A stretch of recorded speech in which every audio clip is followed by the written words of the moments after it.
The lease has to be signed tonight, or your division is out by Friday.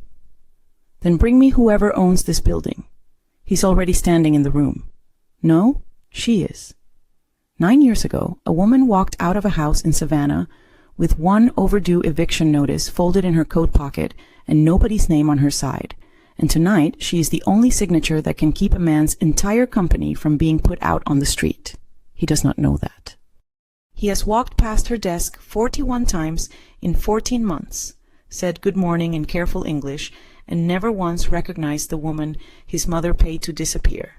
What do you do when the man who chose his family over you is suddenly the one who needs saving, and the only person who can sign the paper is the woman he agreed to forget? Stay with this one, because the moment she puts the pen down in front of an entire floor of witnesses is only the beginning, and I promise you, this story does not end the way you think it will. Before we go any further, tell me something in the comments. Have you ever been underestimated by someone who should have known better? The building was called the Seoul Vertical, 22 floors of pale concrete and green glass standing over a neighborhood that used to be nothing but shoe factories and welding shops. It had a temperament. In August, the west-facing elevators held heat like a closed hand, and the tenants complained by email. In February, the lobby doors exhaled cold across the marble every 9 seconds. One long breath each time somebody came in from the street, and the security guard kept a space heater under his desk that violated 3 separate clauses of his own building's fire code. The building knew things. It knew which offices ran their lights past midnight and which ones had already stopped paying, and it passed all of that quietly up to the leasing office on the 9th floor, where a woman with a Georgia accent she had spent 9 years sanding down read every line of it before 7 in the morning. The first floor was a bakery, and that mattered more than the architecture did. At 6:40 every morning, the smell came up the service stairwell, butter and scorched sugar and the sour bready warmth of dough that had been rising since 4. You could taste it in the stairwell air. Kim Fleming, exactly 34 years old, took those stairs instead of the elevator because the stairwell was the only place in the building where nobody wanted anything from her. And because for 11 or 12 steps in the middle of that climb, the smell was close enough to a kitchen in Yamacraw Village that her chest went tight and then loosened, the way an old bruise does when you press it on purpose. She wore her mother's maiden name to work. She answered the phone with it, signed her emails with it, let people call her Miss Fleming without a flicker. And 2 floors above her office, a 27-year-old man was building hands that would never shake. 3 weeks before the night she set a pen down in front of an entire floor of witnesses, Kim Fleming was on her knees under a tenant's reception desk with a flashlight held in her teeth. The tenant was a small accounting firm on the 9th floor, 4 employees, 11 months left on a 5-year term, and their internet had gone down for the 3rd time in 9 days. The building's contracted technician was not due until Thursday. Kim had already read the service history at 6:52 that morning in the stairwell, with the bakery smell still in her clothes. And she had noticed that all 3 outages happened on days the cleaning crew ran the floor buffer. The cable was pinched flat behind the baseboard where the buffer had ridden up against the wall. She fixed it with 14 inches of spare cable from the supply closet and a zip tie, and she was back at her own desk by 8:15 with dust on the knees of black trousers she had bought in a Tokyo department store on a business trip nobody in that building knew she had taken. Kim Fleming, exactly 34 years old, 5 feet 4 inches in flat shoes, born in Savannah, Georgia, raised in a Section 8 apartment in Yamacraw Village, a 9-minute walk from the Boys and Girls Club that kept her off the corner where 2 of her cousins stopped being careful. She ran the leasing and property management office for the Seoul Vertical. She was fluent enough in Korean to argue about a maintenance invoice and polite enough in it to lose the argument on purpose when losing bought her something better later. She kept her hair pulled back. She wore her mother's maiden name to work like a coat she never took off indoors. There were 31 tenants in that building, and 29 of them believed she worked for somebody else. So what does a woman like that do with a Tuesday? She reads. Before 7 every morning, she went through the overnight reports the way other people read scripture, line by line, in order, and she noticed things. She noticed that the 11th floor drew 340% more power on weekends than any other floor in the building. She noticed that the security guard's space heater pulled 1,500 watts off a circuit shared with the elevator lobby, and that he had a daughter in her first year of university, and that a written violation would cost him a month of overtime. So instead of writing him up, she had an electrician run a dedicated line and told the guard it was for the vending machines. He still thought he was getting away with something. She let him have it. That was the shape of her competence. It did not announce itself. It looked like nothing going wrong. At 9:47 that morning, the elevator across from her glass wall opened, and a man came out of it, and Kim did what she had trained herself over 14 months to do, which was to keep her eyes on her monitor for a count of 3 before she looked up. Young-sung was 27 years old, and he walked like a man doing arithmetic. Dark coat, no scarf. A leather folio he carried under his left arm and never his right. He had founded a robotics company 2 floors above her office, 61 employees at last count, and they were building the region's first commercial humanoid assistant line, which meant that for 19 hours a day, the 11th floor was full of hands. Hands on benches, hands in vices, hands hanging in rows from a rail like coats, tendon cable and titanium knuckle, being taught to hold an egg without crushing it. He stopped at her desk the way he always did, a respectful 3 feet back, and said good morning in careful English. That was the 39th time. She had counted since the beginning because counting was cheaper than feeling. Good morning, Miss Fleming. Careful vowels, a small nod, the pause of a man who has decided in advance exactly how long he will stand there. And every single time, for 14 months, her body did the same stupid thing under her blouse, and every single time she said good morning back in a voice as flat as a lease renewal. He did not know her. 9 years ago, he had known her better than anyone alive had ever known her. He had known that she slept on her left side, that she could not drink coffee after 4, that she cried at the end of movies, but never at anything that actually happened to her. Then a woman had put a number in front of Kim in a hotel tea room, and Young-sung had gone quiet, and then he had gone to Seoul, and then he had gone. 9 years is 3,287 days. She had done that division in a laundromat in Savannah with an eviction notice in her coat pocket because she needed something to think about that was not the size of what had just been taken from her. Now he stood 3 feet from her desk asking about a parking validation, and there was nothing in his face at all. There were parts of his life she had only ever seen the edges of, and she was careful with the edges. The way you are careful with a knife in a drawer you did not pack yourself. That morning was different by 4 seconds. He asked his question about the loading dock hours. She answered. He turned to go, then stopped, and looked at the empty stairwell door across the elevator lobby. You take the stairs, he said. Every morning, not the elevator. It's 9 floors. It's good for me. You stop between 6 and 7. He said it without any weight, the way a man reads a gauge. About 5 seconds. Every day. The lobby doors exhaled cold across the marble 9 floors below, and she felt it come up the shaft, a thin, cool line along her ankles.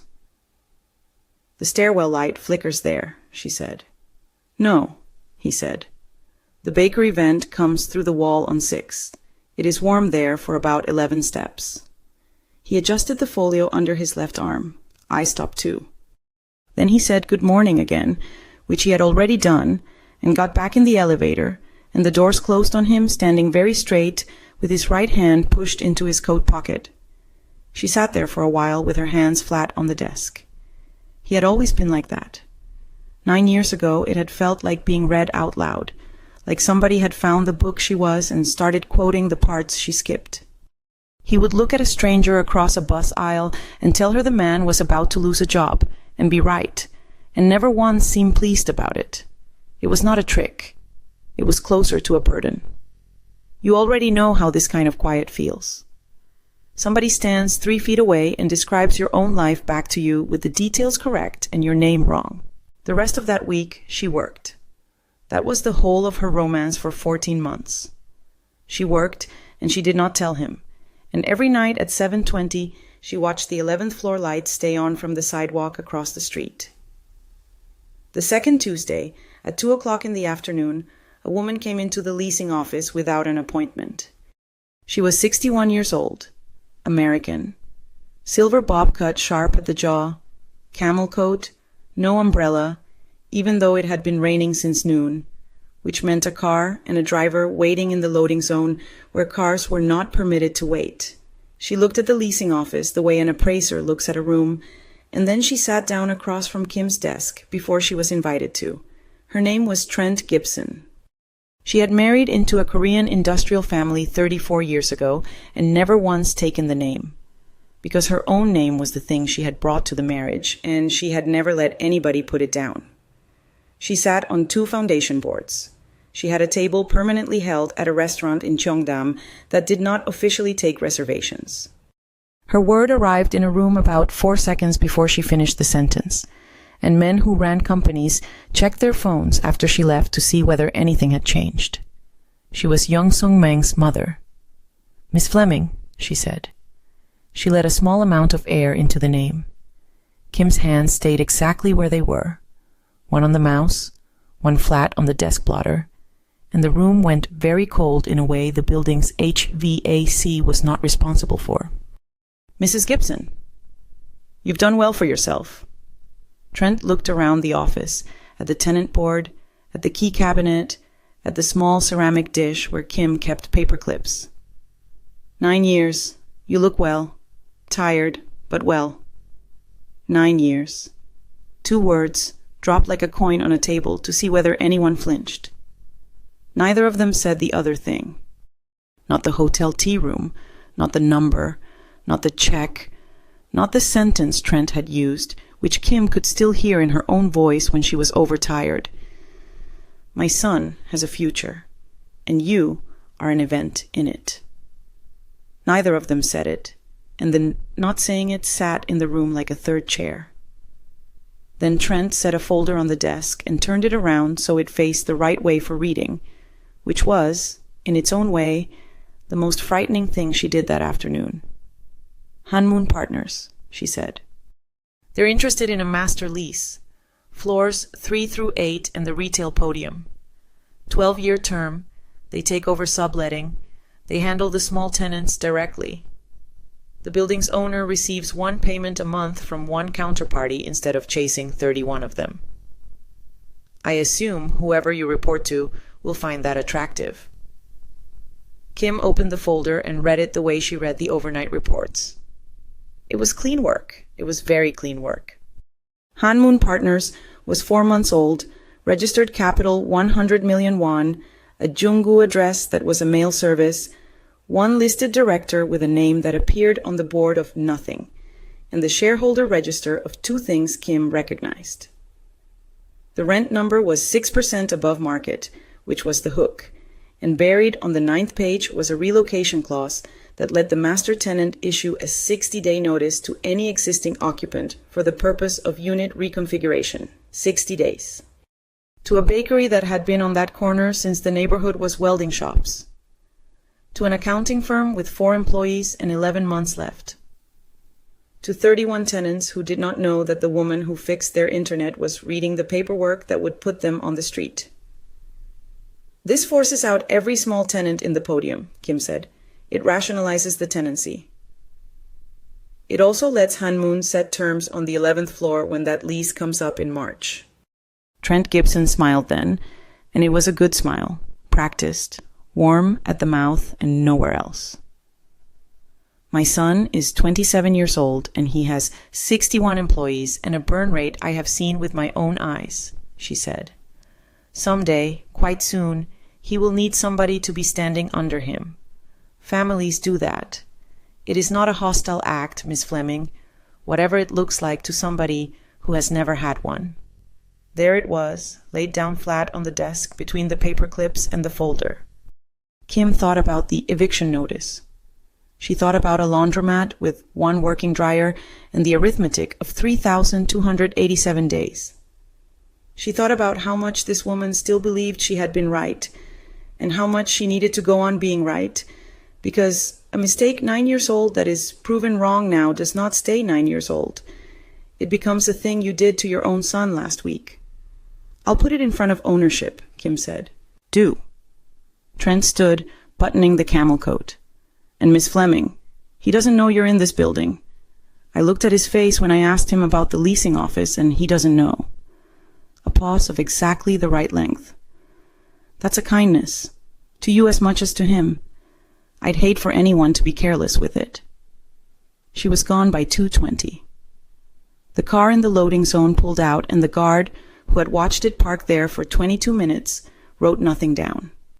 Kim sat in the quiet with the rain running down the green glass.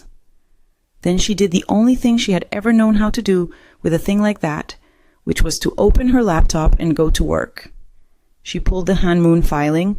She pulled the shareholder register on the two entities she recognized. She made a note about a request that had come into her office 14 months earlier, an odd one she had never explained to herself. A written request, by post, for a complete copy of the building's tenant registry. The 8,001 copy fee paid in cash, no company name, no phone number, and a return address in Seongbuk-gu written in a very old woman's hand. At 4:41, she made one phone call to a lawyer in Singapore who had never once said her first name out loud on a recorded line. There's a letter of intent coming from an entity called Hanmoon Partners, she said. Nobody signs anything. Nobody replies. And I want to know who wired them their registered capital down to the account. She hung up, and she looked at the deed folder in the locked drawer of her own desk, the one nobody in that building had ever asked to see, with a company name on it that had started 9 years ago as one foreclosed duplex in Savannah, with a busted furnace and no roof over the back porch. 2 floors above her, the lights were on, and 61 people were teaching a hand not to shake. How long does it take a clean piece of paper to become a knife? 9 days.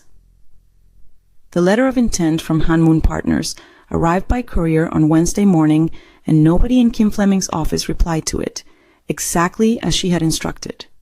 No acknowledgement, no polite delay, no request for clarification. Silence, which in that language is a full sentence.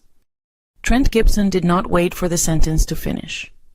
On Friday, 31 tenants of the Seongsu vertical received an envelope that had not come from the 9th floor.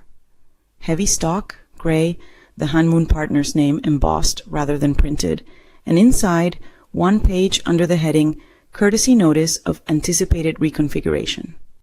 It informed each tenant that the building was entering a new management structure, that all occupancies below the 9th floor would be reviewed for suitability, and that affected tenants should expect relocation guidance within 60 days of the transition date. There was no transition date. There was no signed lease. There was nothing at all behind that page except a mail service address in Junggu and the confidence of a woman who had never in 34 years had a door held closed against her. Kim found out at 7:04 in the morning from a baker. The bakery on the first floor of the Seongsu vertical had been on that corner since the welding shops, and its kitchen was the warmest room in Seongsu-dong at that hour, flour hanging in the air like weather, 4-sheet trays of milk bread going in, and the oven breathing out at her in one dry wall of heat when the door opened. Kim came in through the service passage the way she had come in maybe 200 times, and the baker, 66 years old, hands like something carved, did not say good morning. He held the gray envelope out to her with 2 fingers, the way you hold something you do not want the smell of. Is this true? She read it standing up, next to a rack of cooling loaves, and she felt the heat of the oven on the left side of her face and nothing at all on the right. No. It says 60 days. It says nothing. It isn't signed by anybody. It has no authority in this building. He looked at her for a long moment with the specific, careful courtesy of a man deciding whether the person in front of him is powerful or merely nearby. That was the thing about wearing her mother's maiden name like a coat she never took off. It kept her hidden. And it also meant that on the morning the tenants needed to be told a thing was not happening, she was not somebody whose word could stop it. "You will tell me," he said finally, "before it happens. You will tell me in time to move my mother's mixer."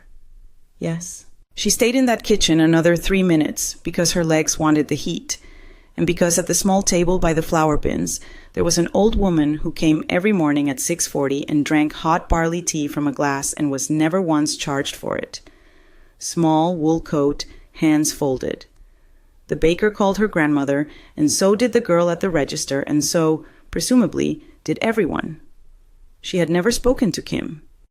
That morning she watched Kim read the envelope from start to finish without blinking, and when Kim looked up, the old woman looked down at her tea. Upstairs, the phones had already started. By 9:15 there were 6 tenants in a leasing office designed to hold 3, and by 9:40 the accounting firm with 11 months left on its term had asked, out loud, in front of the others, whether Kim had known about this when she was under their reception desk with a flashlight in her teeth. She said the notices were not valid. She said no lease had been executed. She said she would put a formal statement out by end of day. Every one of those things was true, and not one of them landed, because standing in that room was a leasing associate in Kim's own office, 29 years old, who had taken a meeting the previous week that Kim had not been told about, and who now said, in a helpful voice, that Hanmoon's representatives had made it sound as though ownership was already comfortable with the structure. The room turned toward that sentence like a plant toward a window. Here is what Kim did with it. Nothing, in front of the tenants. She finished the meeting, she wrote the statement, she sent it, and at 12:30, she took the associate down to the 6th-floor landing of the service stairwell, where the bakery vent comes through the wall, and it is warm for about 11 steps. Because she had learned a long time ago that the worst conversations should happen somewhere that does not feel like a courtroom. "Who called you?" "A woman from a family office. She said she was calling on behalf of the owner's side." She knew things, Miss Fleming. She knew the vacancy rate on 4. She knew what the podium units clear per pyong. The girl's hands were shaking, and Kim noticed that she had worn the same blouse 3 days running, which in that office meant something. "My father's dialysis is at the hospital in Guri, and if the building changes management, I am the first one they cut. She said if I helped, there would be a place for me in the new structure." "And you believed her?" "She had the numbers." Kim stood on the warm step and thought about how cheap it is to buy someone who is already frightened, and how a woman with a permanent table in Cheongdam would think of that purchase as nothing more than good staffing. "You will forward me every message," Kim said. "Every one, including the ones you have already deleted, which the server has anyway. You will not answer her again. And if you are cut, it will not be for this." The girl started to cry, and Kim did not comfort her, and did not enjoy it either. That was Friday. The weekend was worse. On Saturday, the building's registered property manager of record, a small firm in Yeouido that existed to sign forms and forward them to a Singapore lawyer, received an unsolicited written offer to purchase the Seongsu vertical outright. The number was serious. Attached to it was a request, phrased as a courtesy, for a direct meeting with the principal, in person, on the 9th floor of the building itself, Thursday at 7 o'clock in the evening. On Sunday, the 11th floor lost power for 41 minutes. Kim was on the sidewalk across the street at 7:20 when it happened, the way she was every night, and she watched the whole floor go dark at once, all of it. And then the emergency strip lights come up in that pale green that makes a building look like an aquarium. 61 people, 19 hours a day. She was up the stairs in 4 minutes, with her phone against her ear and the bakery smell in her lungs and the sound of her own heart at floor 8 going like a fist in a bag. A breaker on the shared riser. A nuisance trip on a circuit that should never have been carrying that load in the first place. The circuit was the one she had asked an electrician to touch 5 months earlier, when she had a dedicated line run so that a security guard with a daughter in her first year of university could keep his 1,500-watt space heater without ever knowing he had been caught. The permit for that work had never been filed. She had known that at the time. It had seemed like a small mercy priced at a small risk, and she had made the trade with her eyes open. On Monday morning at 8:10, a municipal inspector came through the lobby doors with an anonymous complaint on his clipboard, citing unpermitted electrical alteration on a shared riser at the Seongsu vertical, filed the previous Wednesday. Filed before the power failed. Kim stood at the lobby desk with the guard beside her, and the guard, 58 years old, looked at the inspector, then at the space heater under his desk, then at Kim, and his whole face came apart in one slow movement, and she said, quietly, in Korean, that he should go and take his break now, and that he had done nothing. The citation ran to 2 pages. Corrective work, a fine, and a formal notation on the building's compliance record, which is a document that ownership of a commercial property in that city is required to have clean, and which any counterparty in a purchase negotiation is entitled to see. She had been mismanaging the building for 5 months in order to be kind to one man. You can be as careful as she was for as many years and still leave one door unlocked because you were being generous on a Tuesday. By Monday afternoon, a copy of the citation was in the hands of the Yoido firm, forwarded by someone at Hanmun Partners, who was not supposed to know it existed, with a short cover note observing that the building's current management arrangement appeared to carry regulatory risk and that a master lease would consolidate operational responsibility under a professional counterparty. Trent Gibson had not raised her voice once. She had not appeared in the building. She had simply, from a table in Cheongdam, made Kim Fleming look exactly like what she had always been assumed to be, a hired woman on the 9th floor who was in over her head. Tuesday, the 11th floor. Kim went up because the power event required a written report, and the report required her to walk the affected floor with the tenant. She had been on that floor 9 times in 14 months, and it never stopped doing the same thing to her chest. 61 people in a room with the ceiling stripped back, benches under task lights, and along the north wall a rail with hands hanging from it in rows, tendon cable and titanium knuckle. Fingers slightly curled the way a person's are when they are asleep. Young Sung Mang met her at the door, folio under his left arm, and did not shake her hand. He never had. 14 months, 41 greetings, and not once had he put out his right hand, and Kim had filed that under Korean formality and never looked at it again until that afternoon, when he picked up a coupling pin off the bench to show her where the riser fed the test rig, and his fingers opened on their own. The pin hit the steel bench top and rolled 4 inches and stopped. He put his right hand in his coat pocket. It took him about half a second. His face did not change at all, and neither did his voice, and he went on explaining the load draw on the weekend test cycles as though the pin had never been in his hand, and Kim, who had spent her entire adult life reading the things people would rather she did not, kept her eyes on the test rig and said nothing. There were parts of his life she had only ever seen the edges of. That was one of them, and she left it exactly where it lay, because a thing like that is not yours to pick up. At the elevator he said, "You did not put the guard's name in the incident report." There was no reason to. He filed nothing. You did the work yourself, and you did not put your own name on it either, which is why the inspector has a clean line to walk. He looked at the numbers over the elevator doors. That was a mistake made kindly. Those are the expensive ones. The doors opened. She got in. He stayed in the corridor with his right hand still in his pocket. "My mother came to your office," he said. Kim's thumb was on the button for 9, and she did not press it. 2 Tuesdays ago. Her car was in the loading zone for 22 minutes. He said it without weight, the way a man reads a gauge. She does that when she has decided something and wants to be seen deciding it. She has been afraid of something for about a month. When she is afraid, she buys control, and she buys it in whatever room she is standing in, and she does not care what it costs the room.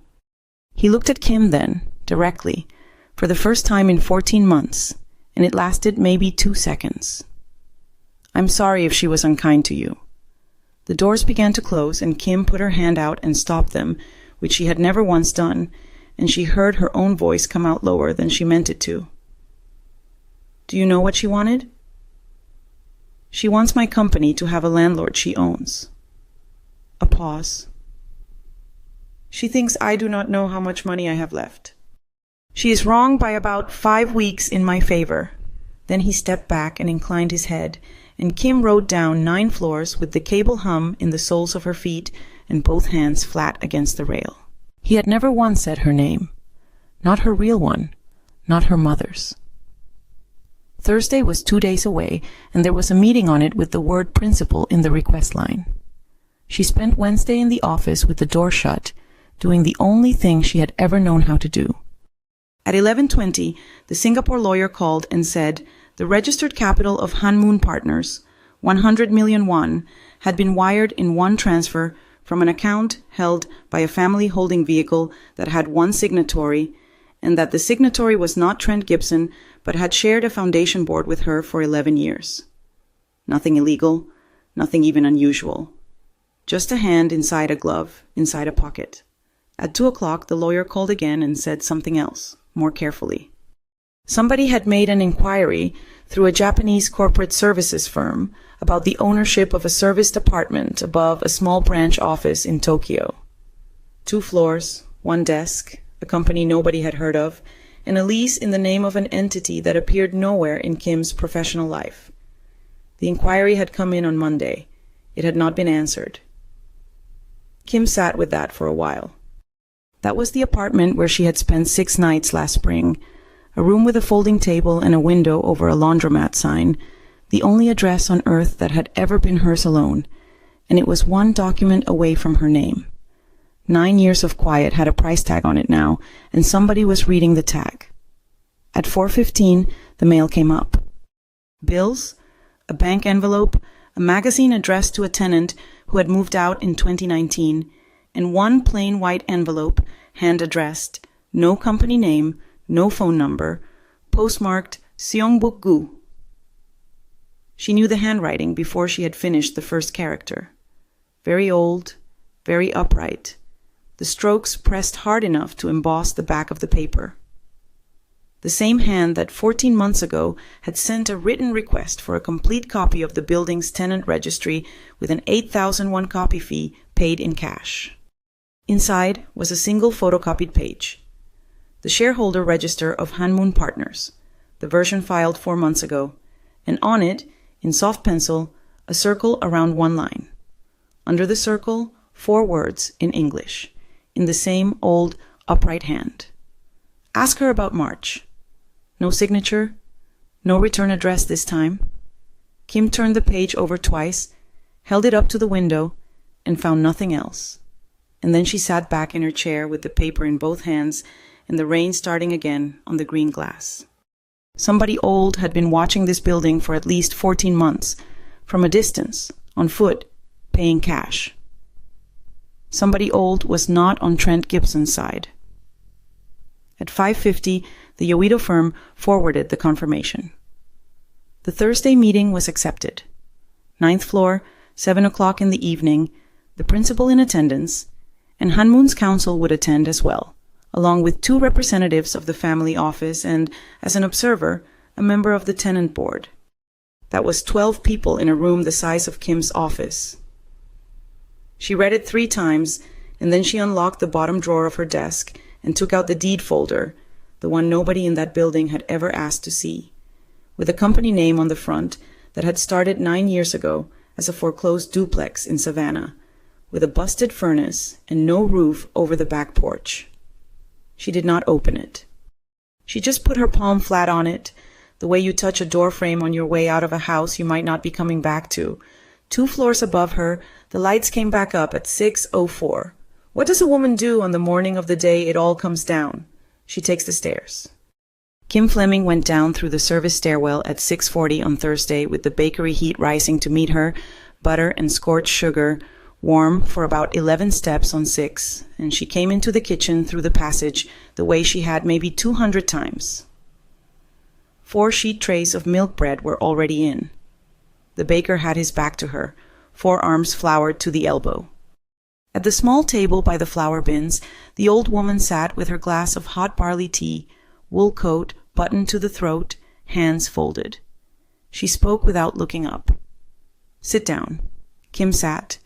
The stool was warm from the oven wall. 8,000 won, the old woman said, in an envelope for a copy of a list of tenants. I have paid more than that for worse information. She turned the glass a quarter turn on the tabletop. You take the stairs. You do not sign for anything in your own hand. 14 months I have been in this room in the morning, and not one person in this building has ever asked me who I am, because I am old and I am small and I drink tea. You sent me a page. I sent you a page. The old woman lifted the glass finally and drank. You will not ask me anything now. You will be in your office at 7 o'clock tonight, and you will let them talk first. Old women are permitted to arrive late. She set the glass down, and there was one more thing, said to the table rather than to Kim. My son married an American 34 years ago. She has never once let me finish a sentence. At 6:58 in the evening, there were 12 chairs in a leasing office designed to hold 3. And the 9th floor smelled of wet wool and printer toner and the vending machine coffee somebody had brought up on a tray. Han-moon's counsel sat with a folder squared to the table edge. 2 representatives of the family office sat behind him. One of them the signatory who had shared a foundation board with Trent Gibson for 11 years. The tenant board observer was the baker, 66 years old, still in the coat he wore to walk the loaves out to the van, who had asked for the chair nearest the door. Trent Gibson sat at the head of the table in the camel coat with her hands still, because she had never in her life needed to do anything with them. And at 7:02, the elevator opened, and Young-sung Maing came in with the folio under his left arm, 27 years old, because a tenant of the 11th floor was entitled to attend, and someone had made certain he was told. Han-moon's counsel began. He was good. He talked about consolidation and regulatory exposure and a compliance notation dated Monday. Then he turned a page and said the thing they had come to say in the flattest possible voice, the way you set down a glass. The 11th floor lease carried a corporate guarantee. The guarantor was a family holding vehicle. That guarantee had been withdrawn by written notice effective Friday, which put the 11th floor in technical default under Clause 14 and gave ownership the right, and arguably the obligation, to terminate. 61 employees, 19 hours a day, unless a new lease was executed tonight, without a guarantor, by whoever actually held title. The lease has to be signed tonight, or your division is out by Friday, he said, to Young-sung, not to Kim. Nobody in the room moved. Then bring me whoever owns this building, Young-sung said. Han-moon's counsel looked at Trent Gibson. He's already standing in the room, Trent said. Kim heard her own pulse in her ears and thought, quite clearly, that she had spent 9 years and 3,287 days becoming a woman who could sit still for exactly this. Young-sung did not sit down. He set the folio on the corner of the desk and left his right hand in his coat pocket, and he spoke at a volume you would use in a hospital corridor. 34 days ago, you took a phone call from a doctor's office in Gangnam that you were not supposed to be able to take, he said. You have known for 34 days. My hands. Progressive, and there is a number of years on it, and the number is not generous. His voice did not move at all. You went home, and you did not call me. You called a lawyer. Young-sung. In March, before Han-moon Partners existed, you passed a resolution through the holding vehicle authorizing the withdrawal of my guarantee. In March. That was 5 months before you knew anything about my hands. So it was never about protecting me. He looked at the 2 representatives of the family office and then back at his mother.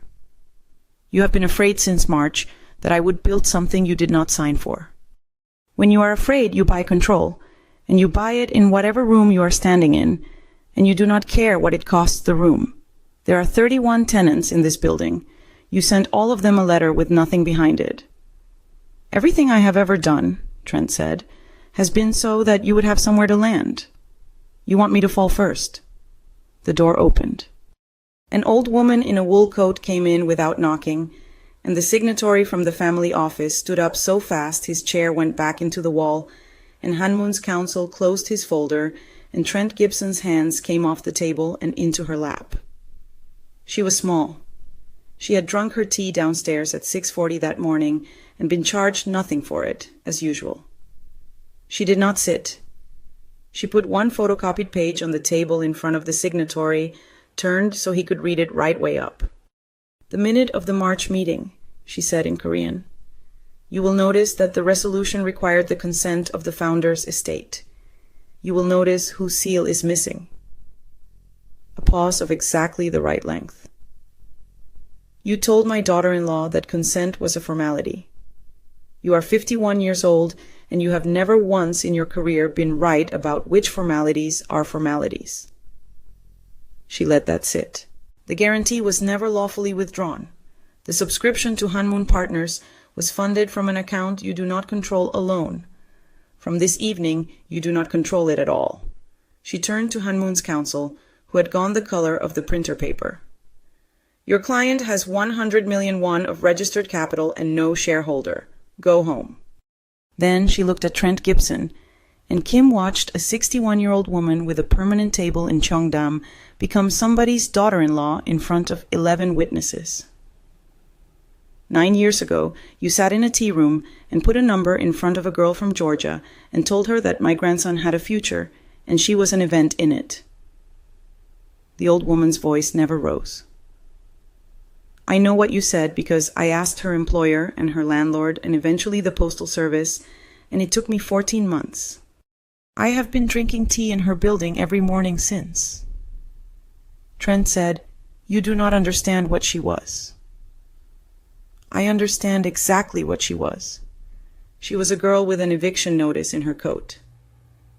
The old woman put one hand flat on the table. "You were a girl with less than that, and I let you into my family anyway, and you have spent 34 years making sure nobody could ever do to you what you did to her."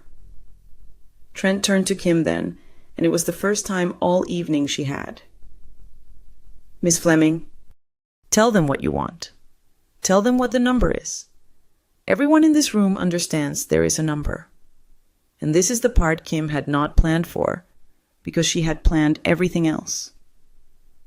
The old woman was offering it to her, openly, in front of the family office and Hanmoon's counsel and a baker in a work coat. 2 foundation board seats, a signatory removed. A woman finished in one city, on the record, tonight, and Kim would not have had to lift her hand for any of it. 9 years of cold laundromat arithmetic sat in her chest and wanted it very badly. She thought about the 6th floor landing and a 29-year-old girl in the same blouse 3 days running. She thought about a 58-year-old guard whose face had come apart at the lobby desk on Monday, and how easy it is to buy someone who is already frightened, and how the only difference between herself and the woman at the head of the table would be who was holding the money. Kim unlocked the bottom drawer of her desk and took out the deed folder. "He isn't the owner of this building," she said. "I am."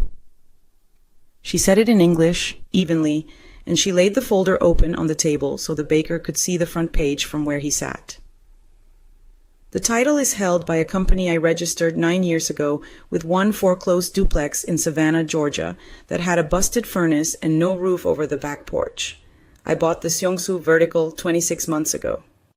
The Yawido firm signs my forms. The lawyer in Singapore takes my calls. There are 31 tenants in this building, and 29 of them think I work for somebody else, and I have been letting them, and that was my choice, and I am done with it." She took a pen out of the ceramic dish where she kept paper clips. "The 11th floor lease. 5 years, no guarantor required, rent at the schedule already in force."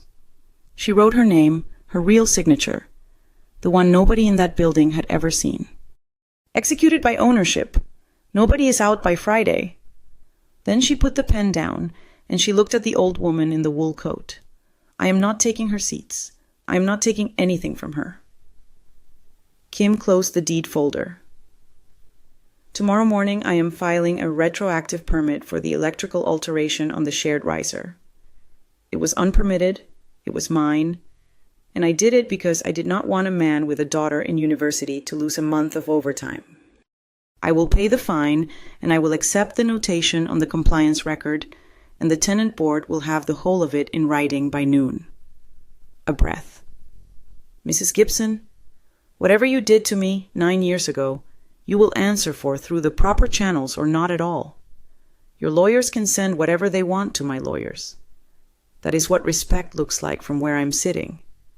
It is the only thing I ever wanted from you, and I'm not going to become you to get it. The room was so quiet you could hear the lobby doors 9 floors down exhale cold across the marble. Trent Gibson stood. She began a sentence, something with the word arrangement in it, and she got 4 words into it and stopped, and the polished smile was simply not on her face anymore, and she picked up her bag and walked out past the baker and did not press the elevator button. She took the stairs. Nobody watched her go. Everybody watched her go. Yong-sung-maeng was still standing where he had been the whole time, and he had not once looked away from Kim. And when the door closed, he said the first thing he had said to her in 14 months that was not careful. Kim.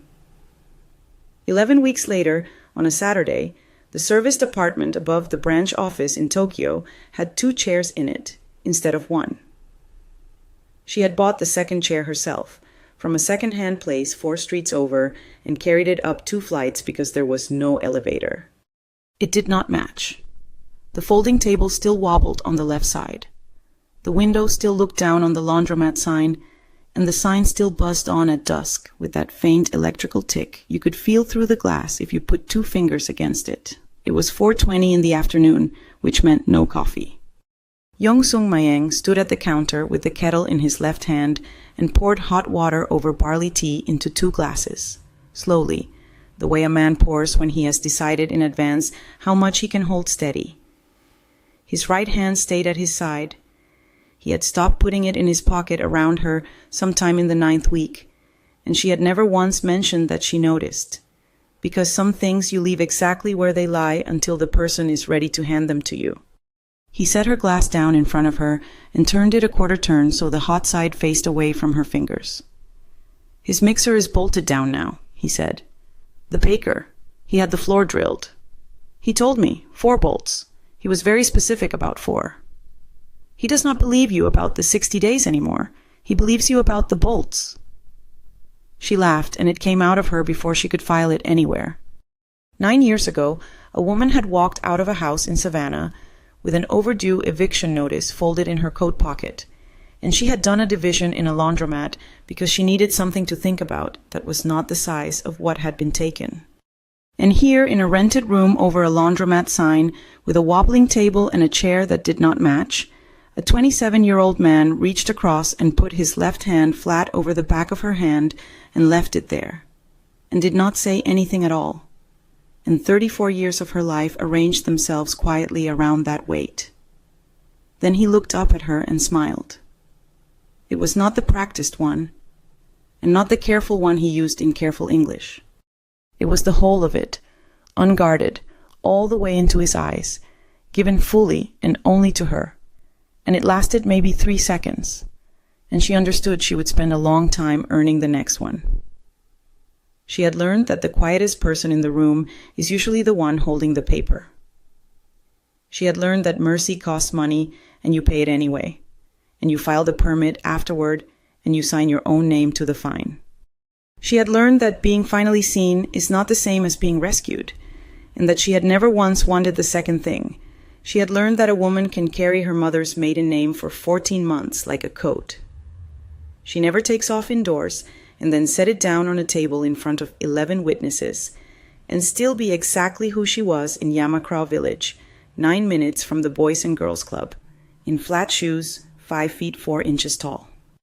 If this story meant something to you, drop a comment and tell me the moment you actually held your breath, whether it was the old woman coming through that door without knocking, or Kim refusing the seats she had every right to take. If you are new here, subscribe and turn on notifications, and I promise the next story will be even harder to walk away from. Thank you for watching until the very end. I will see you in the next one.